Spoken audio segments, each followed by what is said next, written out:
It is the voice of Indiana County. It's WCCS 101.1 FM, AM 1160, and WCCSradio.com. And we're on the line this morning with Christine Kuehn and with Mark Schiponi. And we're talking about a book called Family of Spies, a World War II story of Nazi espionage, betrayal, and the secret history behind Pearl Harbor. First of all, how did I do on your names? You nailed it. Thank you, Todd. Home run. Thanks. Our visit is presented by Marcus and Mack, voted best law firm and best personal injury lawyer 4 years in a row in the Best of Indiana County contest. Visit them online at marcusandmack.com. Even with the subtitle like that, a World War II story of Nazi espionage, betrayal, and the secret history behind Pearl Harbor, we don't even come close to touching this book. It's just an amazing work. And Christine, I have to start with you and how you came to this story and how personal this story is for you. Because to me, the most compelling part of the book is you and Mark and the journey you began when you were contacted about your grandparents. Yeah, that was back in 1994. Mark and I were married with 2 young children, and I received a letter, and it was from a screenwriter. And he was asking questions about my grandfather's involvement in the Nazi Party, being sent to Hawaii and spying for the Japanese. And I was shocked and totally confused because I had never heard this information before. And so, I talked to Mark, and, there wasn't you couldn't do Google, there was no Hey Siri. So we went to the local bookstore, Borders Books, and was looking through books in the World War II section, and actually found a number of books with my grandfather in it, talking about how he and my Aunt Ruth had actually led the attack on Pearl Harbor, telling the Japanese where and when to bomb, and I was just floored. Came home, still was hoping I wasn't related to these people, and so I went to the Mormon temple and they have a large genealogy library, and went and looked up my grandfather, found my father, and of course then found my name. And so I was just devastated. So I came home, immediately called my dad, talked to him about the letter, and he denied it. And he was like, no way, not our family. It has to be someone else. And, we hung up and sitting there, I know he's not telling me the truth, right? Mm-hmm. I've already done the research. And so about 15 minutes later, he calls me back, and he's sobbing. And he tells me, I wanted to shield you from all this. Those were the first words. And over the next hour, he continued to talk to me a little bit about the family. He told me about what his parents had done and his sister. And it just kicked off this 30-year journey to try and uncover the history of my family. Mark, tell us about that moment of discovery, because I believe it was you who, in that Borders bookstore, finally came across the name, and it led from one source to another, to another, to another. And besides the fact that you had a very large book bill that day, it was a light shining on a very dark space, wasn't it?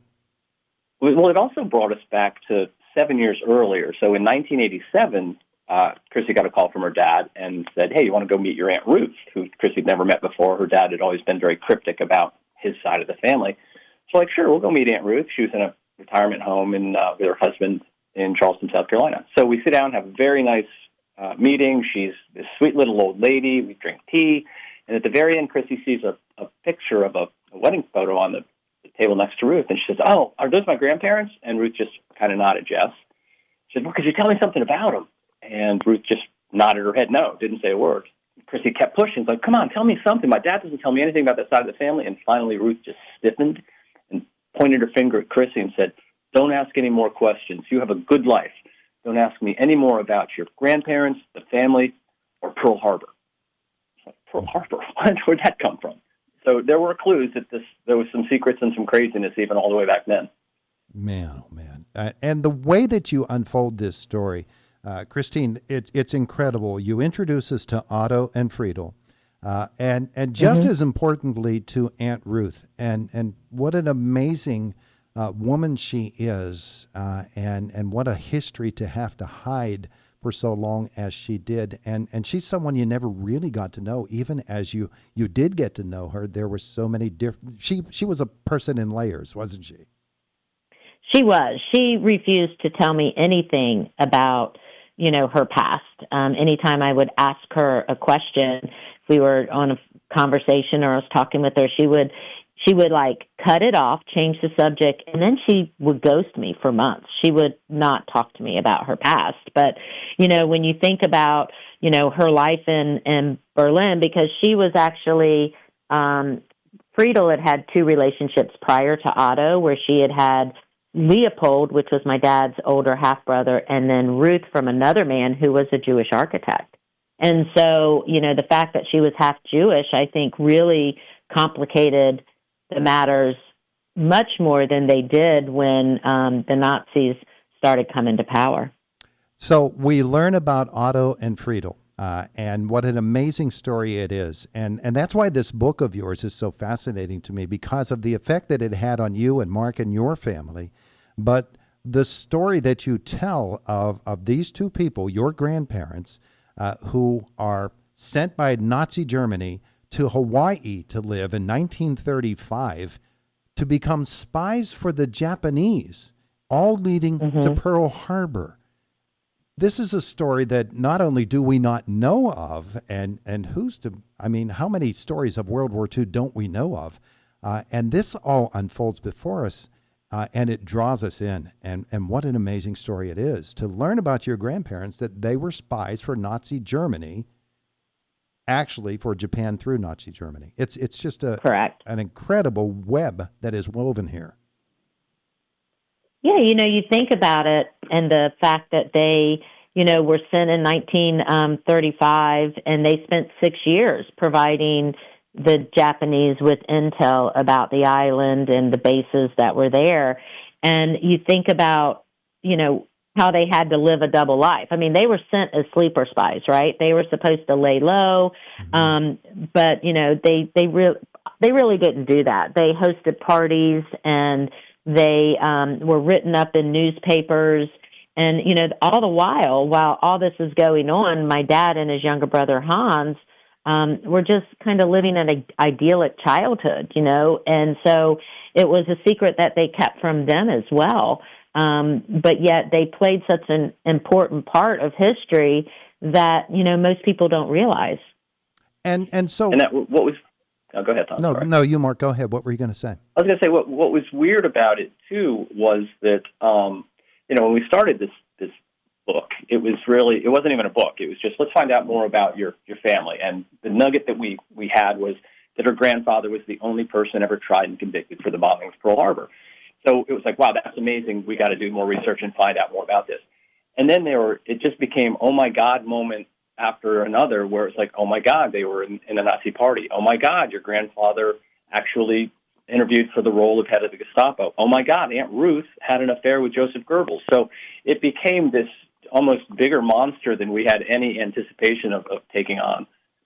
And the amazing thing about it to me is there's a third part of this story that has to be told as well, and that you tell so well. And Christine, it's the story of your dad, who is a middle teenager when World War II finally breaks out, and what he went through, where his life led him after that, his reticence to tell anybody about what's going on, let alone tell you, his daughter, and late in the entire process, after it has sat for a while in your lives, a letter that he wrote to, I believe it was to Ruth, late in this whole process, that is just a heartbreaking letter. Yeah, that's where the family was. They were shipped. Ruth and Friedel and Chrissy's dad's younger brother Hans were all sent back to Germany in the last prisoner swap of the war. And the family was constantly writing her dad letters like, hey, come on back to Germany. We miss you. We love you. Please come on back. And finally, he responded by saying, like, look, you guys, you're German. You brought me to America. I love this country now. These are my formative years, and I'm not going back.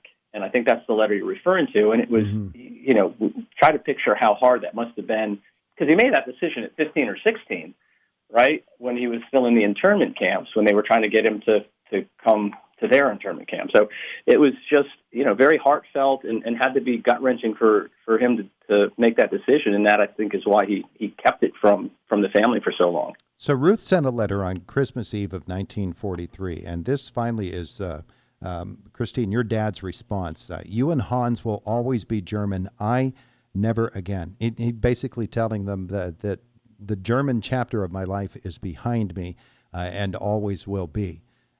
But then years later, here you are trying to find answers from a father who doesn't want to give those answers up. It was. I think about the decision he made and the courage it took to walk away from your family at 15. I mean, I don't know that I could have done that.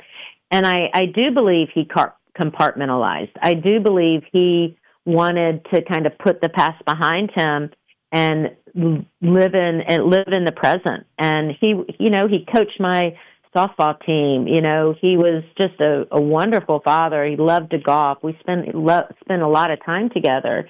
And so, when we find out in 94, first of all, you're a little frustrated, a little angry maybe that your dad has kept a secret from you.